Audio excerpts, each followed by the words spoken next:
Oh, yeah. I'm very well abreast on everything that's going on. Okay. Yeah. Good. I just want to make sure, because a lot of people maybe have heard of it, but since you have those two, you're fine. Okay. But, what area are you in? I am in Making a Home. Making a Home. Yes. And our community advisors are Phyllis White and Dolores and Carl Reinhardt. So. Yeah. Dolores and Carla Reinhardt. And we work mainly with Phyllis because the Reinhardts. Phyllis who now? Phyllis White. Okay. She's related to the Pryors. Mm-hmm. Okay. So, yeah. She's been very helpful. But, she's been very helpful? Yeah. Okay. But the direction we're taking it right now is kind of towards, well, we're looking at different family structures. And her focus is single moms because she was a single mom. So, but we would like to explore the different aspects and how different people make a home. So, and what that means for them. So, we had heard that, see, I don't know a lot about what you do, but I heard that you started a marriage couples counseling thing. But I want you to just introduce yourself and what you do, and we'll start there, I guess. Okay. All right. Poor old Carrie. I guess she's going to catch up. Are we recording now? Yeah, we're recording. Okay. So she'll be. Okay. Well, maybe she can go back through that, through the recording or through the tape, and maybe she can pick out some odds and end things concerning this particular thing. I'm just basically going to shoot from the hip. All right. The people, I got to say this. I have spent a lot of time with with Carla and Carrie, and somewhat with Dan. Explaining them and just giving them a solid foundation, that which they can build upon. And I'm pretty sure, but by now she has one, because that's one area in which I don't want to say I'm really good at, but it's one of the areas in which, when it comes to building a family and a strong foundation, we're going to find out that this is one of the good ones, the better ones. Well, anyway, my name is Julius Anderson. I've been in Muncie since 1970. I left Muncie for a short period of time, went into the military, then I came back, but ended up retiring out of the reserves, 20 years, from 76 to 96, out of the Navy Reserves. Been here at the university for 20 years, and I have met a lot of great people here at the university. But when it comes to families and husband and wives, I have done a study. There's at least 9 people or 9 couples on my street in which I live on who have been married over 50 years and over. And I've seen where there's a dying rate. I mean, it's not a dying rate, but it's not too many people are getting married nowadays. Hit pause just for a moment. Let me get this. Now wherever we were. With us, yeah. I couldn't find your office. I couldn't. I was wandering around out there too. I kind of purposely did it like that, but if there's another way you could have came right down to it. Oh. But for the sake of the time, time is a precious commodity, even to yourself. I can see. Let us continue on with this quick journey down this beautiful road we're going to do. Yeah. Yeah. Well, anyway, I was speaking about in terms of having taking time out and begin to start counting the couples that live on the same street I live on that has been married over 50 years. That's a long time. And we counted up to 9 couples that have been married over 50 years. Now, some of the spouses have deceased, but the couples and stuff, I mean, the houses and everything is still there, But nevertheless, it sends a strong signal to our young people today, and that's what we want to get at, building a strong family. And there have been some things which has deteriorated down through the years. Now, with the group in whom I speak with on a weekly basis, and that is Carla and Carrie. I speak with them, and they have a strong foundation by now from just going over and hearing me talk about the breakdown in the building up that of the family. And there's a significant difference in terms of a strong family and having a household or have a male figure even in the house.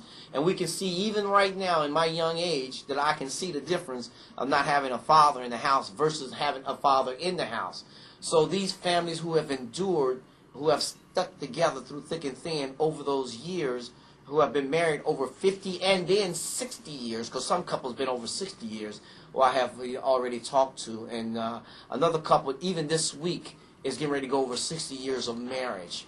So, and they both alive and both still doing well, and we just want to share with that. But there comes a challenge. You know, we honor those vows, we honor those challenges, and that, and it made a great difference in the children's too, because we followed the history and the path of the children, and it had a great significance on how the children turned out.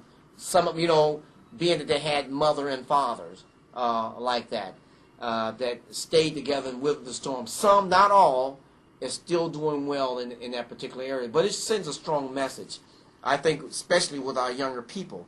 Well, just a quick an overview of that, in which I did last year around Valentine's Day. I found 5 couples who had been married over 5 years, and some whom I knew and some whom I was introduced to. And I asked these 5 couples if the husband and wife, it was a 2-part thing, if they would come and share with my marriage group. My marriage group is a group of married couples that wants to make a difference, that wants to have fun, that love their family and their spouses, and just want to have some fun. Did you start that? I did. Well, we started it, and it started with just a local function. I just wanted to do something for Valentine's Day about 3 or 4 years ago, and it turned out so good until we began to start. And I'll tell you really how it started.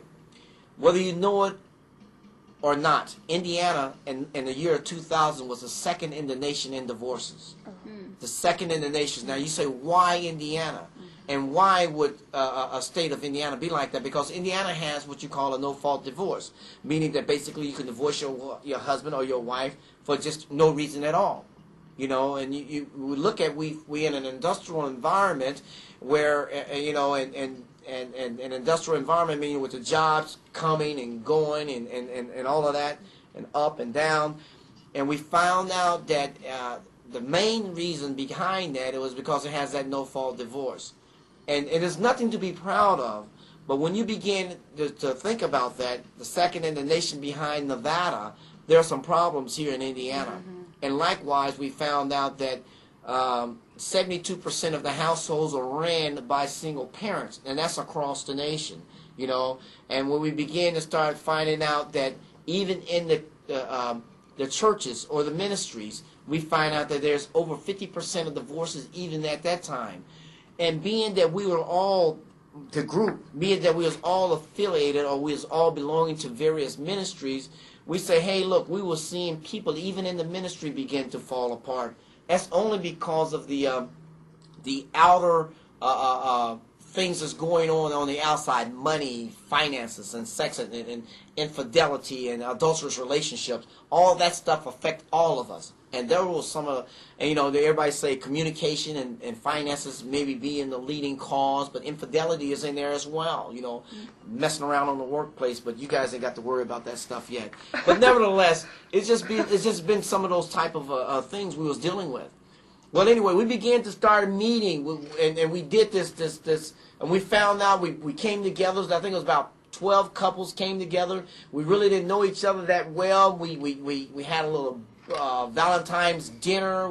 We closed down this restaurant, and well, we closed the restaurant down, and we had it all to ourselves. We lit candles, balloons, and we decorated it, and it was so gorgeous. Just had a great time, and we was just waited up on. We was sitting in downtown, the windows, the night light. We was looking across the table from my spouse and just telling them how much we love them, and just enjoying the atmosphere. And then after that was over, we said, didn't we have such a great time? And we began to start meeting once a month over to the houses, and that kept building up. Then during the summertime, the women said, hey, look, let's have us a ball. Let's do something glamorous. And at that particular time, I said, okay, let's do it. I went around and found five married couple who had been married over 50 years. And the reason why I wanted to do that, because there are some secrets. Each one of these people come from various areas, north, south, east, and west. They had traveled down various roads. These people were just people that that had experienced the ups and downs through the depression, through the hard times, raising their children, going through the schools and all that. But they had a different story to tell. Therefore, I asked them, all of them volunteered to do it. It was a formal thing. I introduced each one of them as they came in. It was a formal thing. We rented this big place, and we basically made the tickets affordable for all the couples to come. We only had room for 150 couples. It sold out in a day and a half. Oh my gosh! Wow. Yeah, and it sold out in a day and a half, and we had the couples them to come. We had valet parking. We had somebody doing that, but it was a formal, semi-formal attire, and it was very, very gorgeous. And we gave each one of those couples 5 minutes to get up and talk. You know, she shares her part, he shares his part. But they were speaking to all of the young people who had been married from zero, even though some people in the audience had been married 54 and 55 years. They was out there, but everybody couldn't be up front. Right. And we had 274 years of marital wisdom that night, sitting on a panel, talking and sharing with us.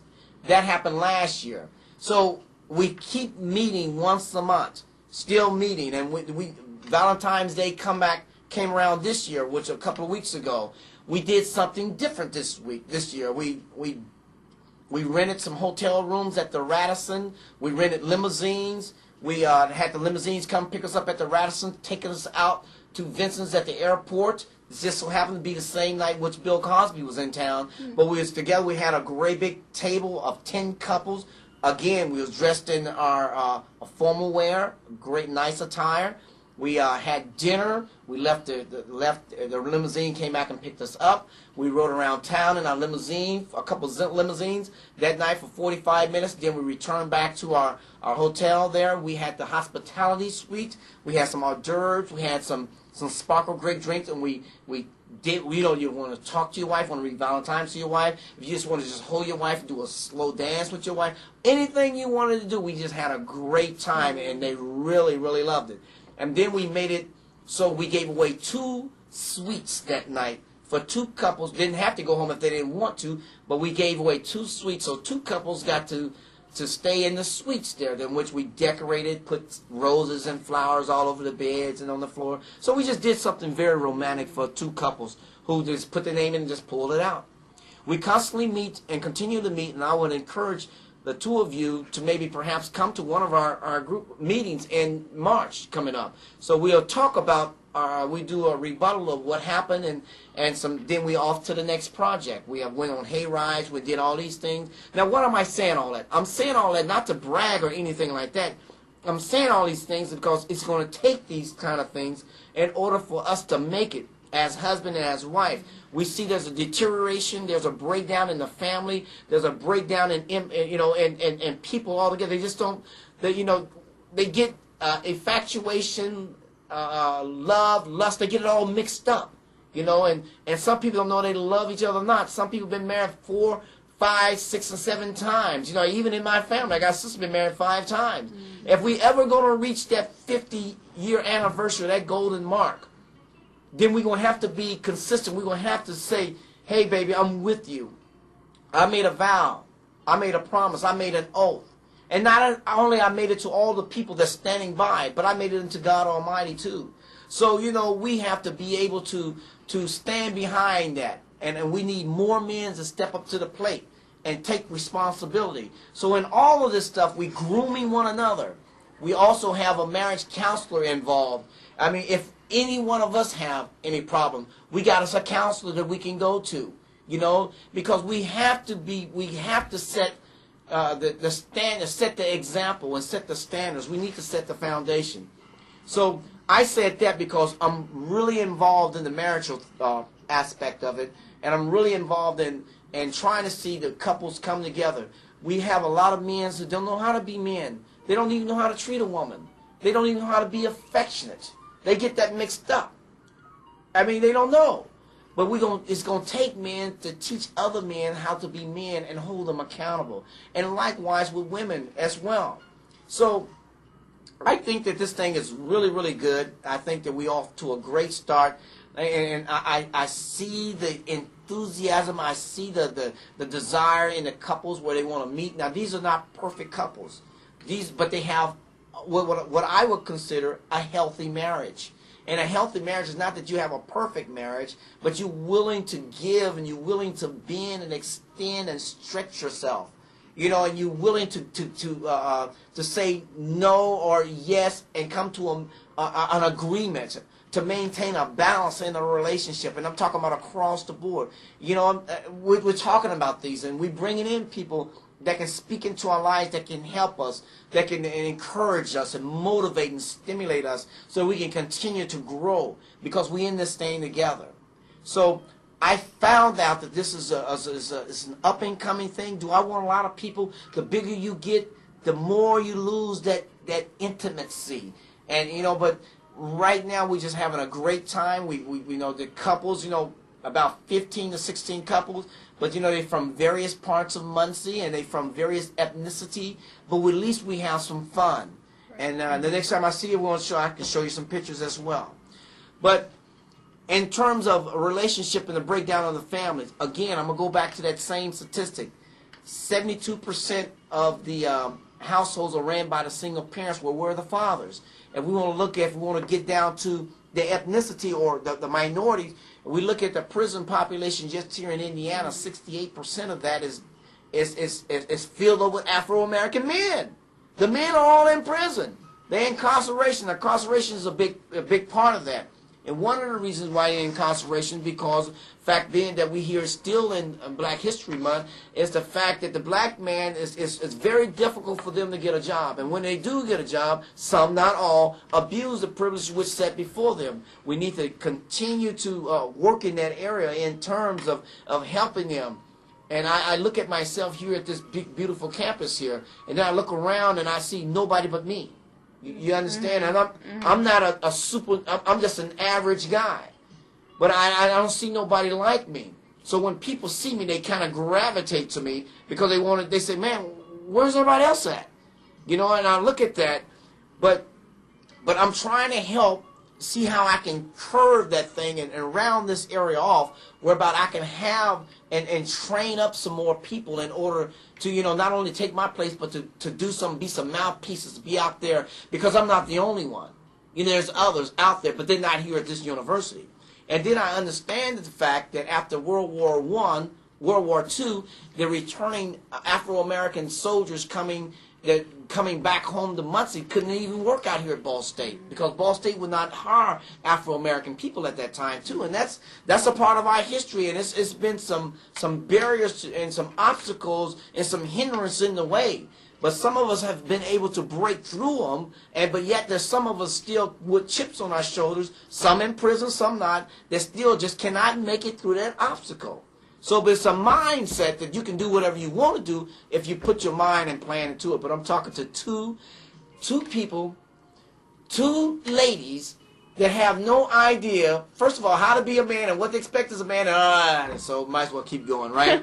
All right. Well, anyway, I just threw that out there for your records, just for your own thing now. Okay, now let's talk about our families and let's talk about what makes a family.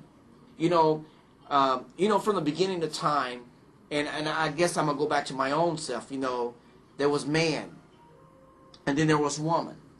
And the woman, and you have heard the slogan, behind every good man, there's a good woman, right? Mm-hmm. That's wrong. Beside every good man, there's a good woman. Beside, equally. Not behind, but equally. Would you not, or would you agree with that? Oh, I totally agree. All right, well, we've been hearing that thing wrong all this time. So the next time you hear that, when somebody compliment this man, oh, he must have a good woman behind him. No, she's beside him.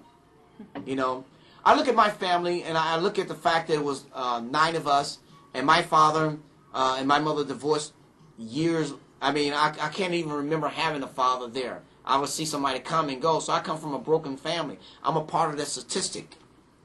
And back in the 70s, they used to say a rolling stone. Well, my father was a rolling stone. Wherever he laid his hat was his home. So he's just coming and going, you know what I mean? And that wasn't no sign of a man. But, you know, there's some reasons why, which I cannot go into detail. You know, if I was with some men, I can express this.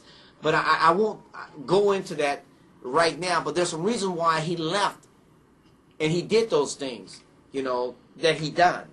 But it did not hinder or stop me from being who I was going to be. I seen that, and I seen what I missed out on. I seen my other friends and their fathers coming to the game and watching them. I seen their parents backing them up and helping and supporting them. But for me, I didn't have anybody, and that kind of hurt me somewhat, and it hurt a lot of men. If you look in the penal system and you begin to start talking and interviewing some of these guys, you'll find out that they come from broken families. You'll find out there was abuse, you know, sexually or emotionally. You're never going to be nothing and all of that. But again, to get to a certain age, baby, you make your own bed up. You know, you can't waddle in your tears the rest of your life. You got to get yourself up, pull your socks up, put your shoes on, and you go out and you make things happen. So, I mean, some, not all, I was one of those guys. And it's not that I'm perfect, and I'm not. It's not that I have a lot, I don't. It's just that I take advantage of that in which I have in front of me, just like the two of you. I got your attention, so I'm taking advantage of you. Really. I mean, really, I'm just, there's something you want to hear from me, so I'm giving it to you. Well, anyway, I was able to grow up through that system. And I found out nowadays, as a whole, there's hundreds and thousands and millions of kids growing up without parents, without that supervision. And the children nowadays, and I got to admit that the media and the television and the technology has warped their minds to the point that they don't even go outside and play anymore like they used to. They sit there, video games, sit there and just watch movies all day. And then it's the breakdown on the television set when it's this cursing, there's nudity scenes, there's advertisement, there's everything, is a sex, this, and it's a breakdown. But what we don't know, it's really hurting our children. You know, you got 6-year-old girls, they want to dress up like they 21 years old with makeup and lipstick. They don't have no childhood life. You know what I'm saying? Mm-hmm. And guys, you know, so we kind of got to be careful with that. You know, it's not that we got to live in a glass house, but we got to kind of say, hey, that's a little too much. You know, I don't know who I'm talking to here. It may be, you know, Abby, you guys might want to, y'all was probably doing that. I don't know. I got to be careful what I'm saying. I don't step on nobody's toes, but if the shoe fit, baby, wear it. I'm just kidding. So anyway, wow. That's cold, ain't it? Yeah. You're just saying anything. I kind of like your braces, girl. Oh, you thanks. know Abby has some beautiful braces. All right. Okay. Here we go. $4,000 in her mouth. All right. Yeah, pretty much. Hey, but anyway, dealing with this family, you know, our ex-president, Bill Clinton's wife, said, it takes a village to raise a family. She's right. But, you know, we know about, you know, Kelsey. You know, Kelsey just won, but she had a silver spoon in her mouth. You think about that? But the philosophy of and the thinking like that is true. It takes a village. Nowadays, the village people that's involved in the village and they see children, they don't want to get involved in nobody else's children because you got children shooting their parents. You got children taking their parents to court. You got children, you know, it's just a mess. You got parents falling out because the kids. You know, you got parents shooting one another. You got girls, you know, for instance, like Tonya Harding them in the figure skate. You know, that it's so competitive now. You have parents and cheerleading. Her daughter didn't make it. Well, she gonna shoot this other girl's daughter because she made it. I mean, just all kind of stuff is going on now. You know, it's about money, power, and it's about who's who, and it's not about that. But anyway, it's just one of the things, just off the tip of the iceberg, meaning there's a whole lot of things underneath the water we don't see that's big and that's hanging out there and that's ready to sink a ship when it's in its presence. I would also like to say that, you know, I'm a part of a men's group called Promise Keepers. You probably heard of Promise Keepers. Promise Keepers is basically a men's organization that really teach men how to be men, and it teach them how to be accountable. If you made that baby, and of course, you know, you've heard some people say, if you made that baby, take care of that baby. And I remember Jesse Jackson, even in his speech, I don't agree with all that he said, but I agree with this part. He said, a man is not a man because he can make a baby, But a man is a man because he can take care of that baby which he made, which makes sense. I think that our women needs to be treated more fairly, but yet I think that they hold some responsibility. You just don't jump in the bed with anybody. And there's an old saying: you sleep with the dogs, you wake up with the fleas. I mean, it's just an old saying, and it's a true statement. We need to be more accountable for ourselves. We need to be able to practice abstinence. We need to be able to just, because nothing's safe anymore. You don't know. I mean, we just don't know. Nothing's safe anymore. I'm just being honest. There's nothing safe. You just can't do anything. And then we look at TV. We look at these two people. They're on the elevator. They make eyes at each other. And then the doors close. And then, they go to the room, then they look at you. Next thing you know, you see them on the counter and stuff. I mean, that kind of stuff, that's sending a bad message to our people. And we wonder why we have that. All that mess, because it's really a deteriorating, breaking down the individual. And what I'm speaking about the single parents. I mean, you don't have a completion. A man completes a woman completes a man. Not two men, not two women, but a man completes a woman. I believe that. We were designed that way. So, in terms of building a family, I guess, whether it takes two incomes to make it, two people sharing, bringing that stuff together, loving one another, raising their children, planning, not biting off too much, but just doing the things they can do. But all too often, we do this. We try to either keep up with the Joneses, or we try to do something that we have no idea, and what we're doing, them credit cards is nothing but trouble to some people because they have no restraint, they have no discipline, they have no self-control. Here's a key right here, and I see this all too often. We buy things we don't need with money we don't have to impress folks we can't even stand.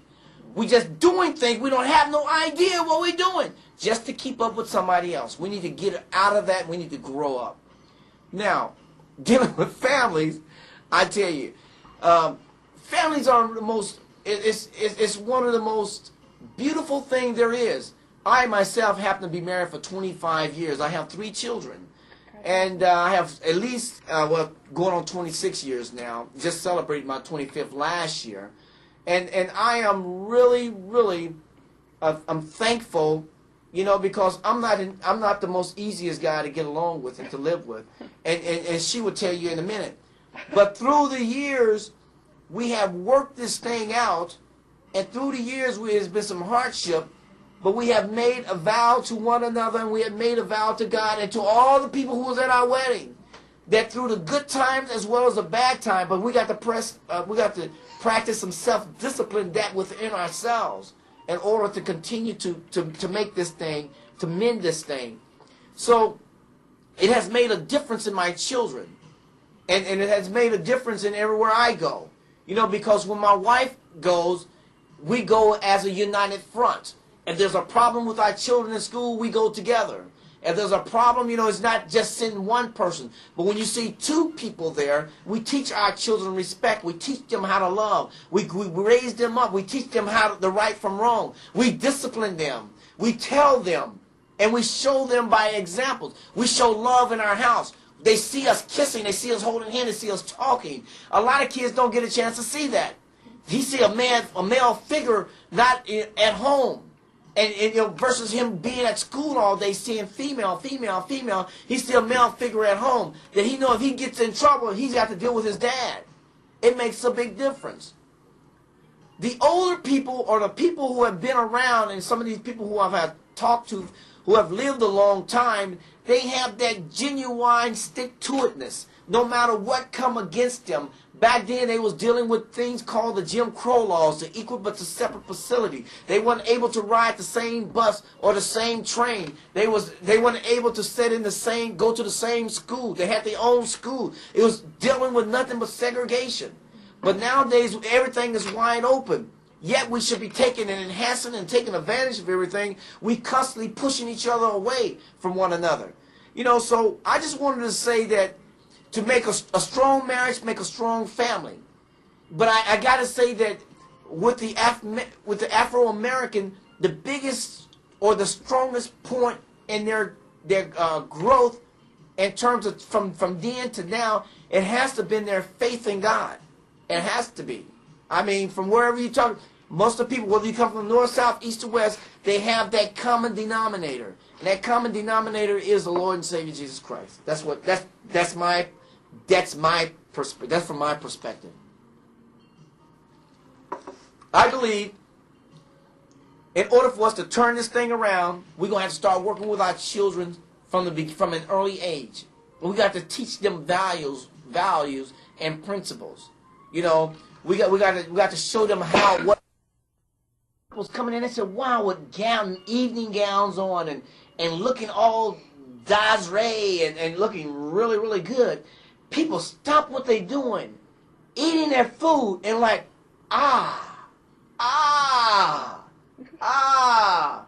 and then they see the limousine driver just open the door for us, like, who are they? And we was just clean. Hi. No. And had waitress standing around us to wipe her mouth? No. Fine. It was great. It was great. So, we have a lot of work to do. I'm glad that you're doing this part of this. I hope there's been something I have said that, you know, somewhat stimulate you, something perhaps that enlighten you. Our generation, they call your area Generation X, but I have to look at you like this. You are our next future leaders. People like me is getting out of the way. You coming up speed. You at the right place and the right time in your life, that you're old enough to think on your own and to make your own decisions. You know, you have those challenges, you have your obstacles and all that you have to tackle, whatever it may be. But hopefully you're able to get to the point that you can move it out of the way because you know what you want and you can't let anything stop you. Our family are deteriorating, right? That's a known factor. But there's a pocket full of us. And here's my point. There's a pocket full of us that's not willing to give up or to give in or to give out.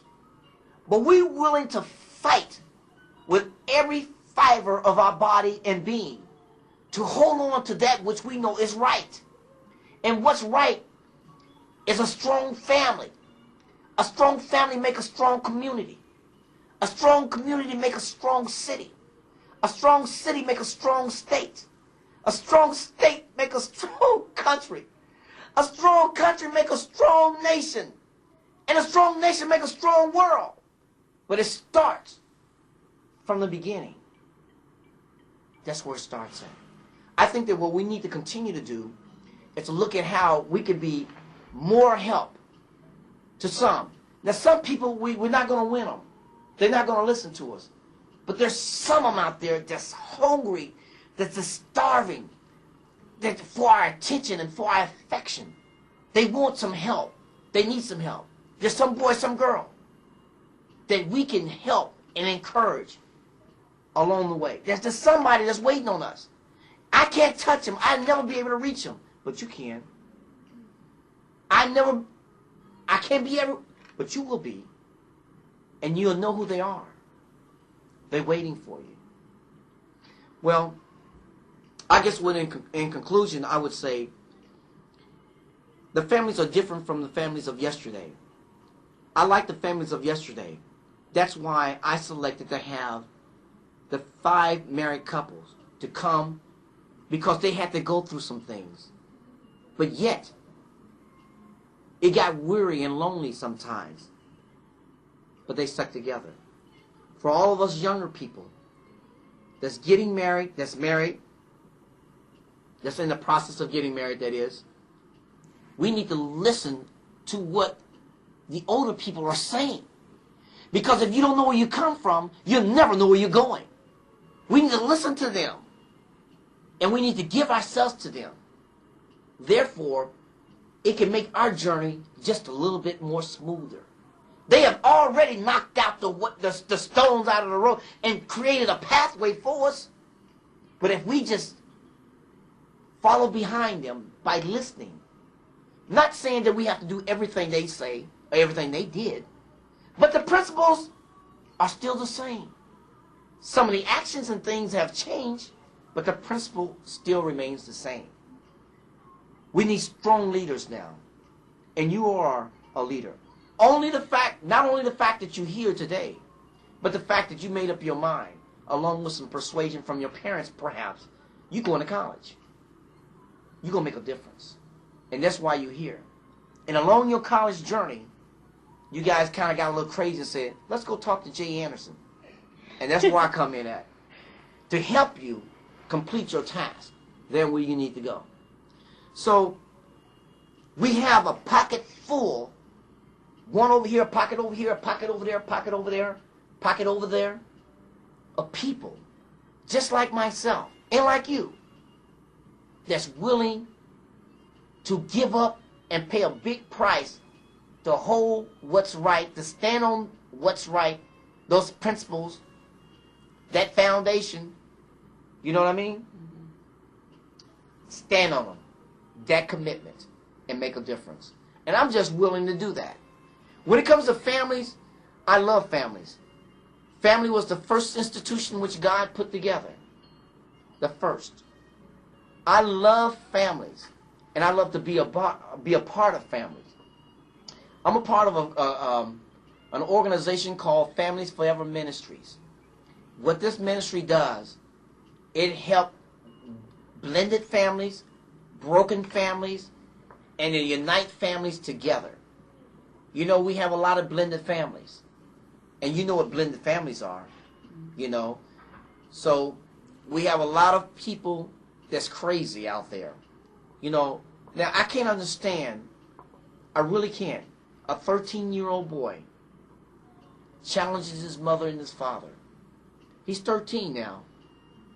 His friends have more influence on him than his parents. How can somebody only being 13 years old know more than you and you in your 40s? Now, how did he know all that? How did he outknow you? There's some problems. So, but we kind of got to start at the top. Nothing against our ex-president, but he set a standard for a lot of people still believe in that kind of stuff. But I thank goodness for our president now. At least his moral standards is right. You know? So, with that being in mind, I don't want to continue to talk because I can go for an hour. But I just wanted to say there's a lot of work to be done with families. Families ain't what they used to be.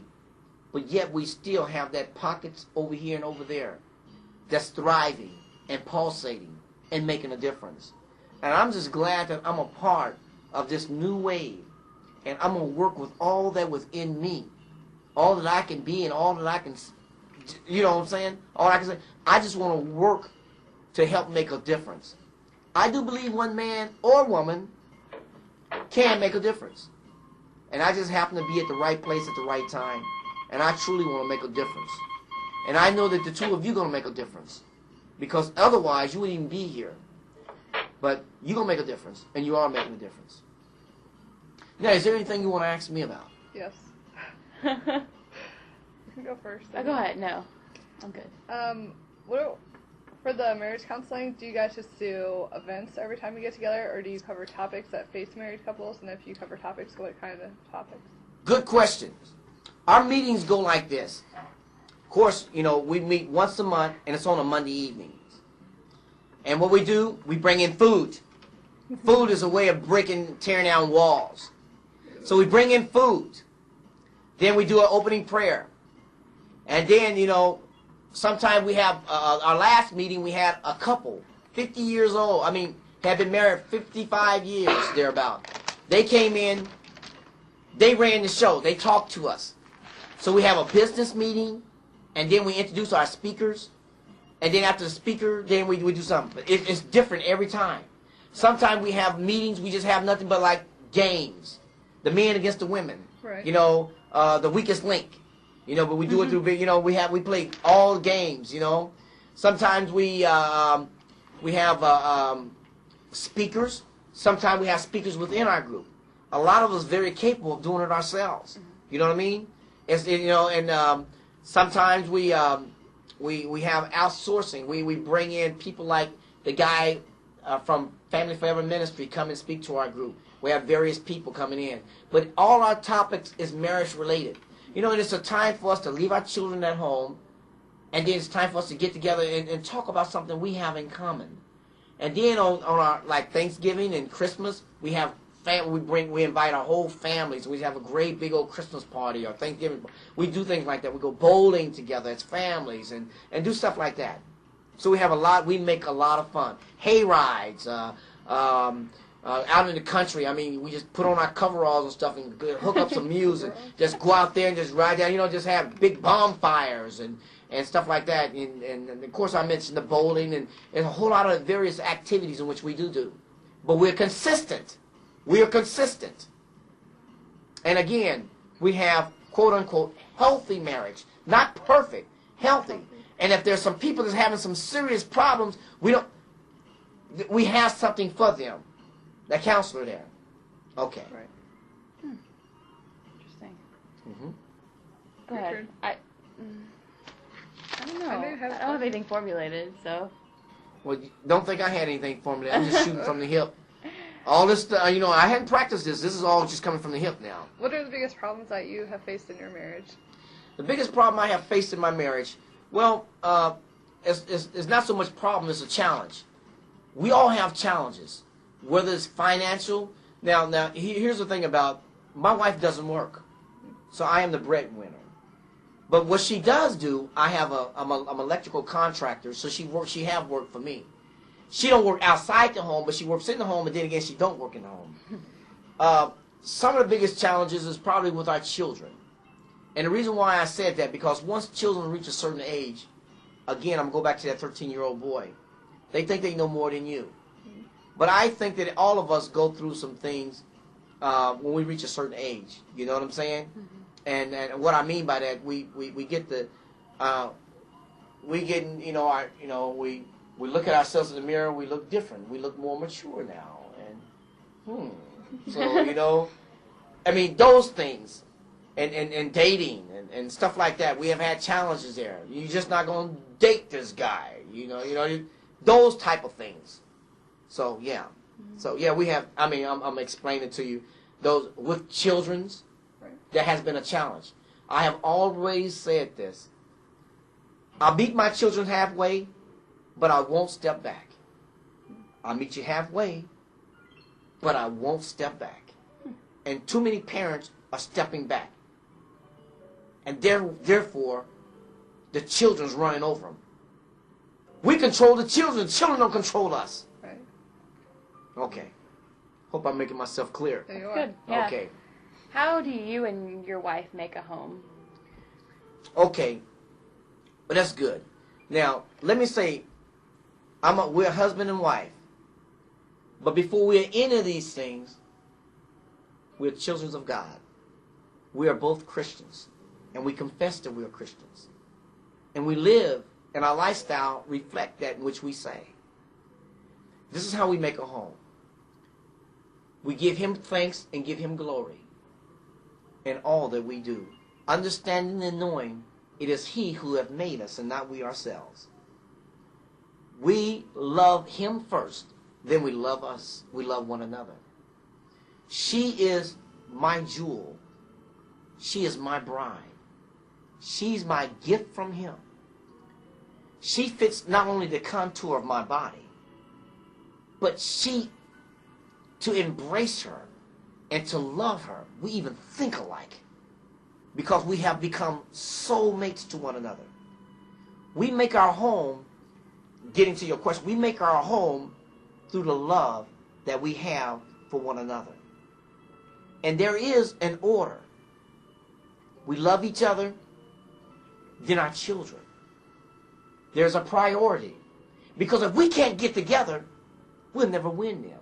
Because you got to understand this, that children will try you. Mom, da-da-da, dad, da-da-da. And we come together because we see what's going on. He's trying to split us, or they trying to split us. Children are manipulative.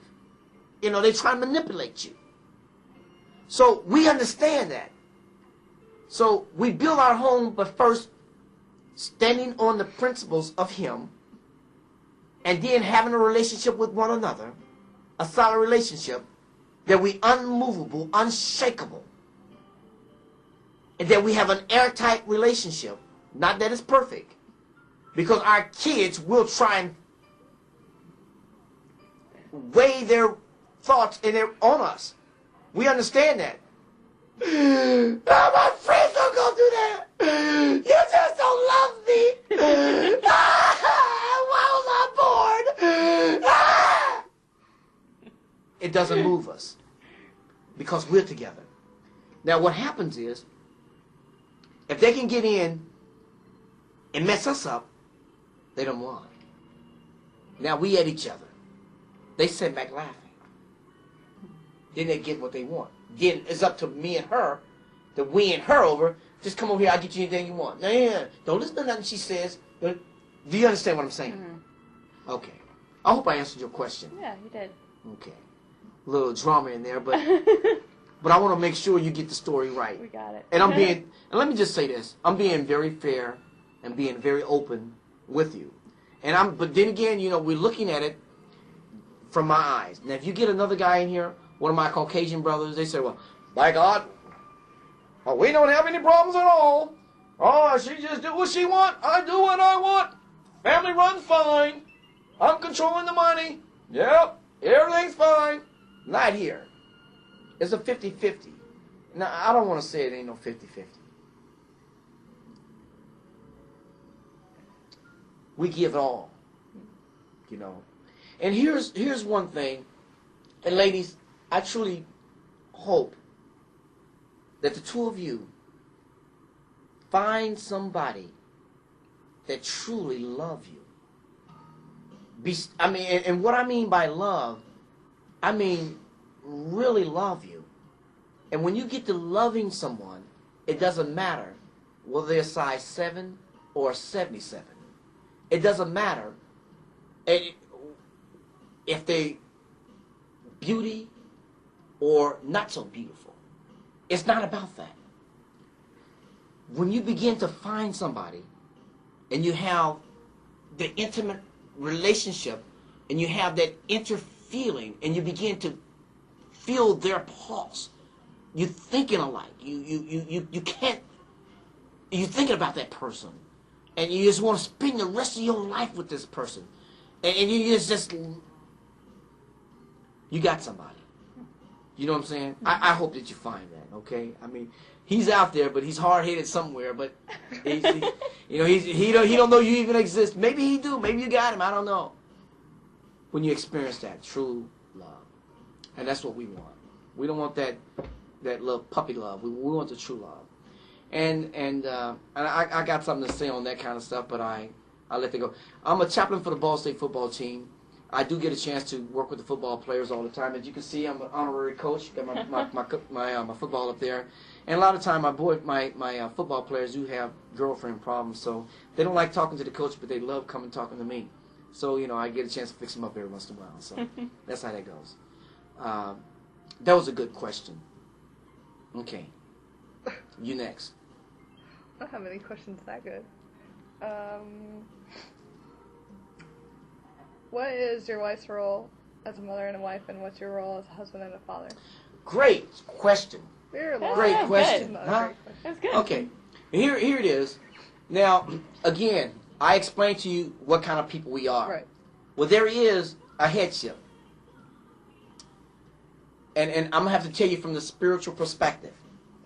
Okay. Christ is the head of our life. The blessings of the families come to the head, who is me. I am the breadwinner. So the blessings come to me. Meaning, and this is a good question, because if I'm not performing what I'm supposed to be, or if I'm not being the man that he called me to be, and I'm drinking, I'm smoking, then it's going to come to her. Because I'm not nowhere in the picture. Because he's a God of order. And he has called man to be over the wife and the wife to be over the family, the children. I mean, if both of us was, then we'd be fighting each other all the time. It was his divine order that he placed me in the position I am. My wife, and I like to look at it like this.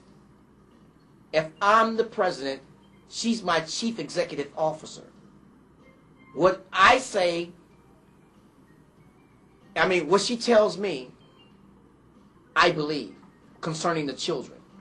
She rubs things across, she runs everything through me. This is what's going on. How do we deal with this? Then I give her, this is what we need to do to address this situation. It's more like a chain of command. I'm the president, she's most like the chief executive officer. Or she's the vice president. And then the children, they had various administrative officers in the organization. I'm saying that because I did 20 years in the Navy now, so that's why I'm saying that, because I like that.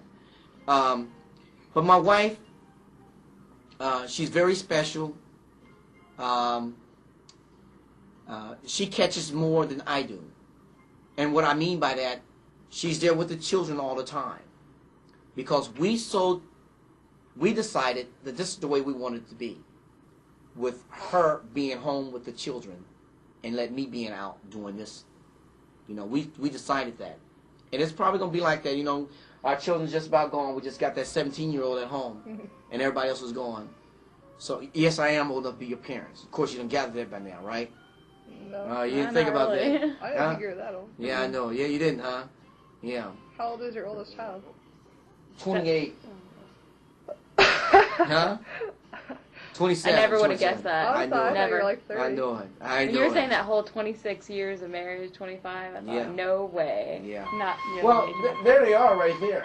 I mean, we can. But let's get back to the question. I want to fulfill that I want to fulfill that statement there. Her role and my role works together. It's just like taking us apart is like taking the wet out of the water. You can't separate us, right? Well, when she runs things to me, I listen. Because, and then when I run things to her, she listens. Do we always get along? No. Am I always? No. I mean, sometimes it's like that. But and you're going to have that. But I do believe that, you know, through all of that, we find that intimate time or that special time that we can share and talk. I mean, she should be, and he should be your best friend, or it should be our best friend. And I love her and all the other things, you know. But when it comes to the leadership, and see, here's another thing about a woman. And it's not that she don't have any ideas. It's not that my wife don't have any ideas. In fact, her ideas is better than mine. In fact, she's sharper than I am. And she's a lot than I am. And I esteem her. Because I don't always see clearly. But she sees me better than I see myself. Therefore, she's my biggest critic. Because she said, you talk too much. You shouldn't have said that. Why did you do that? That embarrassed me. Do you hear what I'm saying? Some people got to tell you the truth about yourself. Right. She is that to me. You didn't have to do all that when you were speaking. She compliments me in a very positive way. She more or less lightens up the darkest part of me, if I may say that. Are you picking up on this? Okay. Don't let me keep going, because I'm dramatizing and everything. I'm just trying to squeeze some stuff in. Okay, I don't want to be like I've got a big mouth and I'm just running off all the time. I mean, I'm just trying to push this in.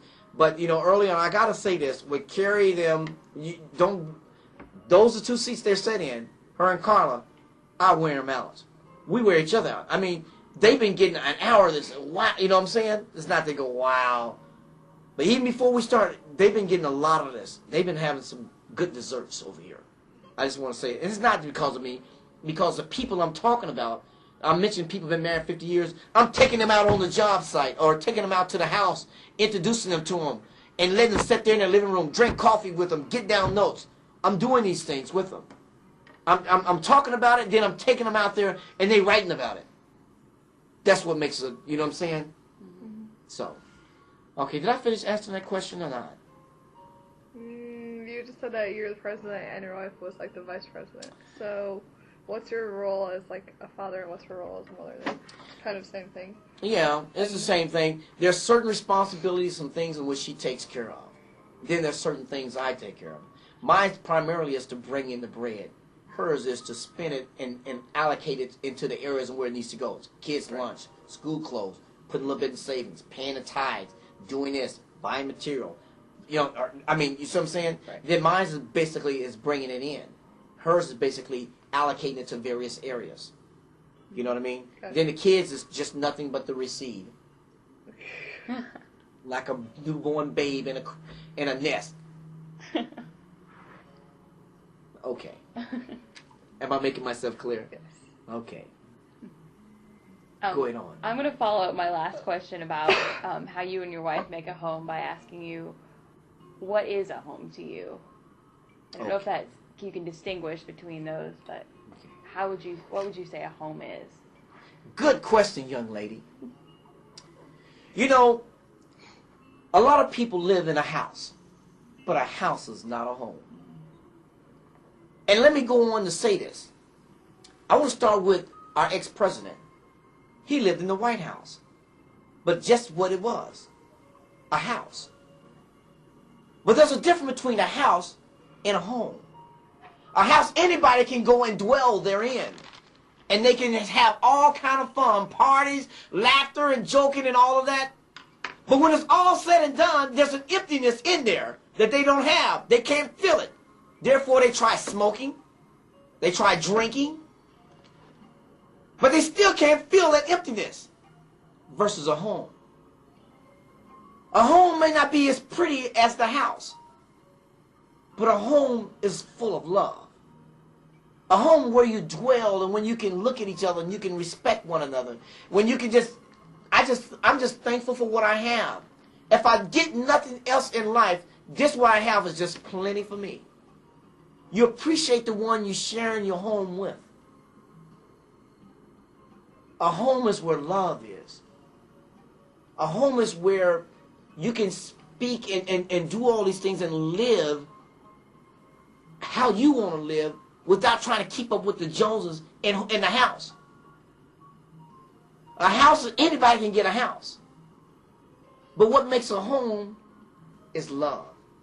And what fills that emptiness in your home that you can't feel in the house, they try and fill it with cigarettes and drugs and liquor. Look at all our movie stars. They get married the last 6 months. They got this big fine house. It's nothing but a house. And then they sleeping in separate rooms. It's nothing but a house. But if they had a home is, there's love there in the home. And you don't have to have all of that. If you got your life together in terms of if you're breathing, you're able to walk, you're able to breathe, you're thankful, you're grateful, you're a humble person, you don't mind sharing that what you have with others, you don't mind giving, and you know that's what it is. You got love. You have a peace of mind. You have peace. And there's and medicine can't give it to you. Okay. What you laughing at? You think I'm crazy, don't you? You're passionate, that's all. Yeah. I kind of enjoy watching your faces when I began to start talking about various subjects. Do you look like that? I guess. Well, is there anything else? You know, I want to be respectful toward you. You know, and I do appreciate it. And then again, you know, please, you know, I'm just shooting from the hip. But I think in order to be fair to you. You may not agree with everything I said. That's fine. I don't want you to. You have your own mind. That's what makes you different. You don't think like me. You don't have to even look like me. You know? And most people don't. A lot of people like me. Some don't. But most respect. And that's all that matters. You know, I'm different. And we're all a difference. But yet, we can come together corporately and unitedly to one common cause. And that's what brings all of us married couples together on one cause. We all have something in common, that common denominator. I think that this could be something that's great. I don't know how long I'm going to be in there, but I just want, everywhere I go, I just want to make a difference. And likewise, the two of you should too. If I can help out in any other way, or